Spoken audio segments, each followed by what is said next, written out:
Oi galera, tudo bem com vocês? Meu nome é Pico Xanxan, mas podem me chamar apenas de Xanxan. Hoje irei mostrar uma coisa super legal que tem tudo a ver comigo. Sabe o que é?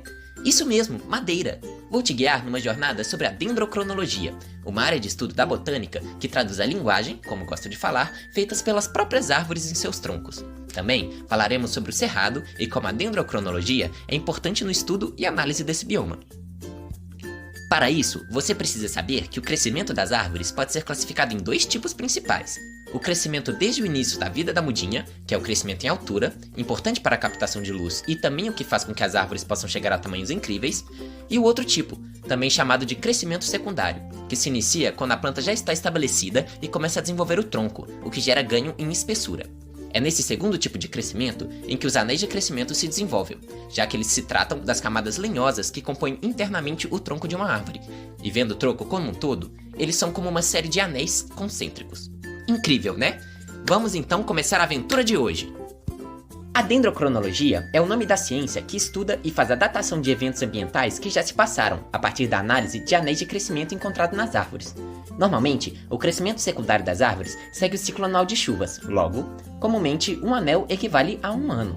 Os anéis de crescimento podem ou não estar visivelmente presentes, a depender do local em que a árvore está, da espécie ou do indivíduo.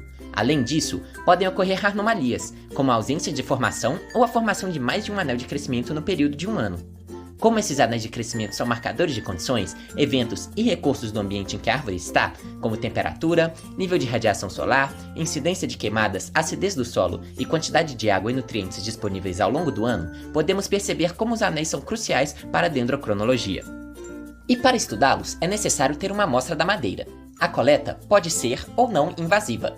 De forma invasiva, um disco inteiro de madeira é retirado. Eu sei, parece estranho, mas pesquisas e análises são feitas antes de aplicar esse método, para causar menos impacto, além dos pesquisadores adquirirem licença ambiental para cortar a árvore.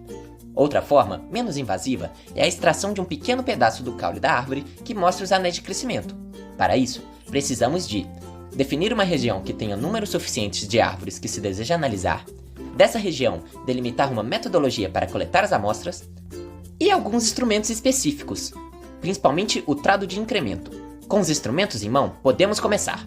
Inserimos o trado de incremento no tronco, na altura do peito, em direção ao núcleo da árvore. Assim, se consegue ter o maior número de anéis possível na amostra, para comparar com as amostras de outras árvores. Após a retirada da amostra, é colocado um pedaço de madeira de mesmo formato no lugar. Depois disso, é só levar os pedaços dos anéis para o laboratório e, após polimento da madeira, analisar e comparar as amostras. Como qualquer área da ciência, a dendrocronologia possui princípios básicos, que auxiliam na realização dos procedimentos e análises, e vou contar sobre alguns deles para você. O primeiro é a uniformidade. Nele, é dito que fatores que influenciam as plantas atualmente, como clima, regime de chuvas e relevo, também afetaram elas no passado. Dessa forma, com o que se sabe do presente, é possível reformular as situações pelas quais a planta passou, devido à uniformidade dos eventos ao longo do tempo. O segundo princípio é dos fatores limitantes, que são clima, temperatura, umidade, características do solo, doenças, competição e fatores antrópicos, que impactam diretamente nas características dos troncos e dos anéis. São muito importantes, pois é necessário saber quais dos fatores influenciam mais as árvores de uma região, para assim conseguir fazer uma boa análise. Já o princípio de seleção de sítio, que se trata da escolha tanto da árvore quanto da região. Para realizar o estudo, é importante ver que tipo de fator limitante a árvore é mais sensível e é necessário escolher a região que vai de acordo com esse fator. Por exemplo, uma árvore é sensível a fator de temperatura, então não deve ser escolhida uma região em que as temperaturas são estáveis. Já o princípio é o da replicação. Trata-se da escolha de quantas árvores serão analisadas. Essa parte é muito importante, pois ao repetir a mesma análise com várias amostras, é possível tirar conclusões mais sólidas dos dados. E a partir disso, é possível também reduzir os erros na pesquisa. O último e principal princípio da dendrocronologia é o da datação cruzada. Ela vai datar e transformar os anéis de crescimento em medidas de tempo.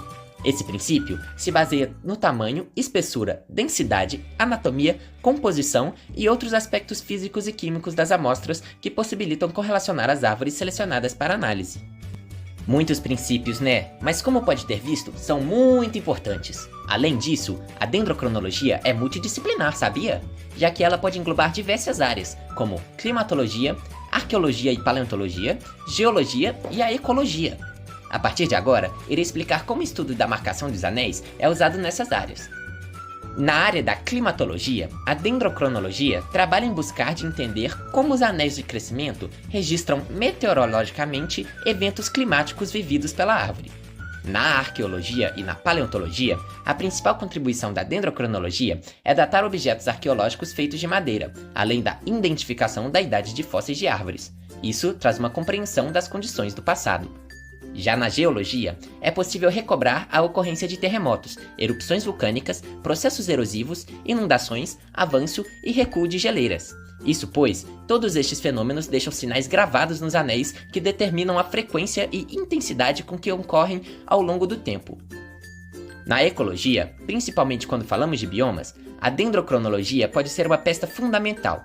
Com os estudos dos anéis de crescimento de árvores restritas a um certo bioma, é possível observar padrões que regem aquele espaço geográfico ou unidade biológica, além de ver mudanças temporais, como aumento da intensidade de queimadas e diminuição de chuvas.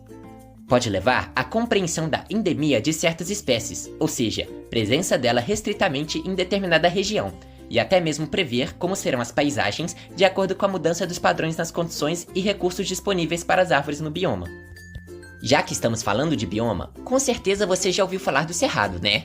É o segundo maior bioma brasileiro, indo de São Paulo até o Piauí, e possui uma vasta biodiversidade, incluindo Euzinho. Meu bioma é caracterizado por um clima subtropical, solos ácidos e escassos de nutrientes, nível de radiação solar alto, chuvas sazonais e, durante a seca, ocorrem queimadas frequentes. Pelos baixos níveis de chuva durante o ano, o Cerrado é considerado como uma savana tropical. Mas, mesmo tendo vários obstáculos climáticos e ambientais, o Cerrado possui diversos tipos de habitats, desde locais compostos por arbustos até mesmo florestas com árvores de grande porte. As árvores do Cerrado possuem uma morfologia única. Seus troncos e galhos são contorcidos. No caso de árvores grandes, o tronco é mais fino comparado ao de outros biomas. Apesar das variações ao longo de sua extensão, o Cerrado se caracteriza pela sazonalidade, períodos marcados por chuva e outros por estiagem. Uma espécie muito legal de bicar, importante para os estudos dendrocronológicos, principalmente do Cerrado, é o jatobá do Cerrado, por ter a presença da formação de anéis sazonais, devido à pressão ambiental que leva a uma pausa acentuada do crescimento secundário dessa árvore durante a estiagem. Essa árvore é endêmica do Cerrado e possui uma grande importância econômica devido à extração de sua madeira para diversos fins. Por conta disso, infelizmente, existe um alto nível de desmatamento dela. Muitas outras árvores do Cerrado apresentam essa característica de criar anéis bem visíveis em resposta à falta de chuva e à necessidade de desacelerar o crescimento em espessura. O Cerrado é um bioma brasileiro de extrema importância, por ser um hotspot que contém grande biodiversidade, mas possui altos índices de destruição. Por isso, os estudos dendrocronológicos sobre o jatobá do Cerrado e outras árvores desse bioma que criam anéis são cruciais para entender o impacto temporal da sazonalidade e de outros fatores, como as queimadas, sobre as espécies ali presentes. Legal para pensarmos na conservação, não é mesmo?